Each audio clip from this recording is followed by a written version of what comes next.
Hello tout le monde, aujourd'hui je vais vous parler d'un grand problème pour moi. Voilà, j'ai toujours tendance à vouloir le beurre et l'argent du beurre. Quand j'ai emménagé, il fallait que l'appartement soit assez grand, mais cosy. Que les voisins soient sympas, mais pas envahissants non plus. Et là, je commence à avoir froid. Donc je dois changer ma chaudière. Donc pareil, je voudrais un chauffage efficace, mais qui ne consomme pas trop. En gros, pas trop cher, mais pas trop polluant non plus. Ok, je sais, je suis un petit peu exigeant. Enfin ça, c'est ce que je pensais avant ma rencontre avec Pierre Garbet, responsable du marché des particuliers chez GRDF. Il m'a parlé de ce qu'on appelle les solutions hybrides. Pierre, vous allez le rencontrer très bientôt dans cet épisode, mais avant ça, il faut que je vous dise 2-3 mots sur les solutions hybrides, parce que ça va être tout le sujet d'aujourd'hui. Alors déjà, quand on dit solution, on parle de solution pour se chauffer. Et hybride, on parle de deux sources d'énergie différentes. Vous voyez les voitures hybrides qui fonctionnent à l'électricité et à l'essence ? Bah là, c'est pareil. Sauf qu'ici, à la place de l'essence, on a du gaz. Et là, ce n'est pas une voiture qui roule, mais un chauffage qui chauffe, bien sûr. Ok, je crois que vous êtes prêts pour la suite. Maintenant, je peux vous parler de la PAC hybride. La plaque quoi? Non, pas une plaque, une PAC hybride. Ça veut dire pompe à chaleur hybride. Mais alors, une PAC hybride, c'est quoi ? Selon le site internet de GRDF, une PAC hybride, c'est un équipement bi-énergie associant intelligemment gaz et électricité. Allez, on va voir un peu dans le détail à quoi ça ressemble. Dans une PAC hybride, la plupart du temps, c'est l'électricité qui assure le chauffage de votre eau et de votre maison. Mais quand il fait très froid dehors, eh bien c'est le gaz qui prend le relais.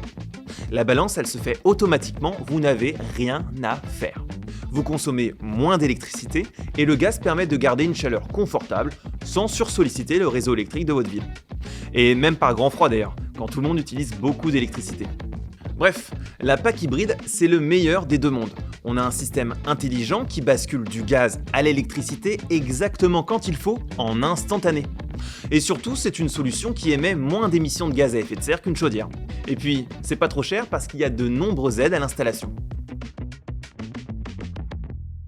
Alors la PAC hybride semble être la meilleure solution pour ceux qui sont jamais satisfaits, un peu comme moi. Mais le mieux placé pour nous en parler, c'est Pierre Garbet et il est juste là. Bonjour Pierre. Bonjour Bastien. Ça va bien ? Eh bien écoutez, fort bien. Vous êtes responsable du marché des particuliers. Pourquoi GRDF s'intéresse autant aux solutions hybrides ? Alors les solutions hybrides aujourd'hui sont en droite ligne avec les convictions de GRDF. Au quotidien, on sensibilise nos clients autour de la sobriété, de l'efficacité énergétique. Alors quand on parle d'efficacité énergétique, c'est les nouveaux appareils qu'on peut installer chez les clients, comme la PAC hybride individuelle. Et en plus, ces appareils sont compatibles gaz vert. Les baisses de consommation peuvent aller jusqu'à 40%. Ils peuvent également baisser leurs émissions de gaz à effet de serre jusqu'à 70%.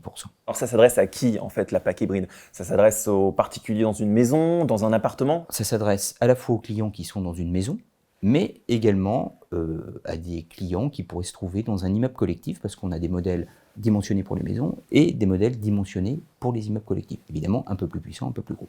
Si j'installe une PAC hybride, est-ce que je vais faire des économies ? Alors forcément, vous allez faire des économies. Vous allez faire des économies sur l'installation, parce qu'aujourd'hui, c'est une solution qui est aidée sur votre coût d'exploitation. En optant pour le bon contrat, vous pouvez faire baisser la facture entre 100 et 150 euros par rapport à une solution toute électrique. Et en termes d'entretien, est-ce que ça coûte plus cher ? Est-ce que les techniciens sont formés à intervenir sur une PAC hybride ? On a un réseau de professionnels partout en France en capacité d'assurer un entretien des chaudières comme des PAC. Bon, en fait, c'est la solution parfaite, Pierre. Vous avez le bon mot, Bastien, c'est la solution parfaite.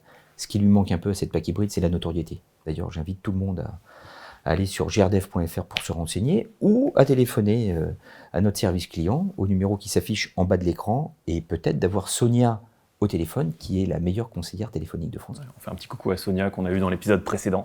Mais merci beaucoup Pierre pour votre temps. Et alors, on se dit à bientôt. Et à très bientôt pour l'installation de votre PAC hybride. Bon, ce qui manque à la PAC hybride aujourd'hui, comme l'a dit Pierre, c'est d'être connu du grand public. C'est justement pour ça qu'on fait tout un épisode sur le sujet. Pas bête, hein ?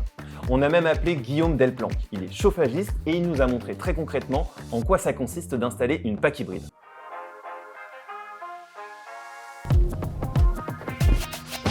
Bonjour, je m'appelle Guillaume Delplanque, je suis installateur chauffagiste dans le Pas-de-Calais. On est aujourd'hui à Blandec pour venir contrôler une installation de pompe à chaleur hybride. Donc voilà votre pompe à chaleur hybride installée. Donc là, on va retrouver l'unité intérieure qui va être composée de votre chaudière au gaz qui va faire donc une partie du chauffage quand il fera très froid et votre eau chaude sanitaire toute l'année. Ensuite, donc là en dessous, on a le module hybride qui va nous permettre de se relier avec l'unité extérieure qu'on ira voir juste après. Donc là, qui fournira plutôt le chauffage en mi-saison quand les températures sont plus clémentes. Je préconise un maximum la pompe à chaleur hybride pour plusieurs raisons. Donc garder la mixité énergétique qui est pour moi essentielle aujourd'hui, et le module hybride, c'est la meilleure façon d'optimiser votre coût énergétique. Donc là on retrouve donc le thermostat d'ambiance qui va gérer la pompe à chaleur hybride. Il faut renseigner le coût des énergies afin d'optimiser au mieux votre facture. Donc voici l'unité extérieure. Donc là c'est vraiment la pompe à chaleur. Aujourd'hui l'implantation d'une pompe à chaleur hybride est possible dans quasiment tous les cas.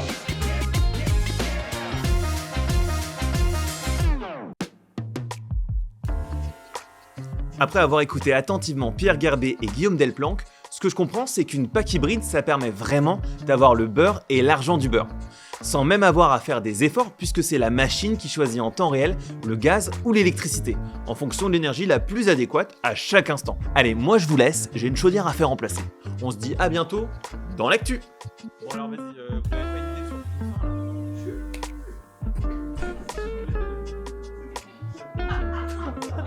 c'est exceptionnel.